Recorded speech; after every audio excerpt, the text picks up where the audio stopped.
পানীয় জলের দাবিতে জলপাইগুড়িতে পথ অবরোধ। পানীয় জলের দাবিতে সোমবার দুপুর 12টা নাগাদ জলপাইগুড়ির 73 মোড় এলাকায় পথ অবরোধ করেন অরবিন্দ গ্রাম পঞ্চায়েতের মহিলারা। মহিলাদের দাবি, দীর্ঘ 2.5 মাস ধরে তারা পানীয় জল পাচ্ছেন না।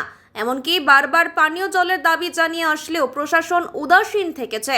তাই এদিন মহিলারা একত্রিত হয়ে পানীয় জলের দাবিতে পথ অবরোধে শামিল হন।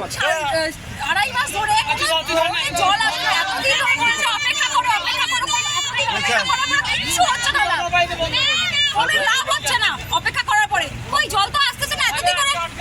যতদিনে আমরা অপেক্ষা করছি ততদিনে কোনো জল যদি নাই আসে তাহলে আমরা দাঁড়াবো না অবরোধ করতে।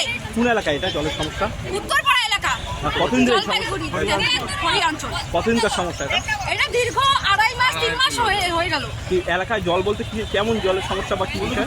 কোনো জলের ব্যবস্থা নেই। এখন তো জানেন কুয়ায় কোনো জল থাকে না, বালু উঠছে কুয়ায়। তো এখন সেই এলাকায় জলের পরিষেবা নেই। কোনো জলের অবস্থাই নেই। টাইমকল ছিল কিন্তু টাইমকল কোনো জল আসে না।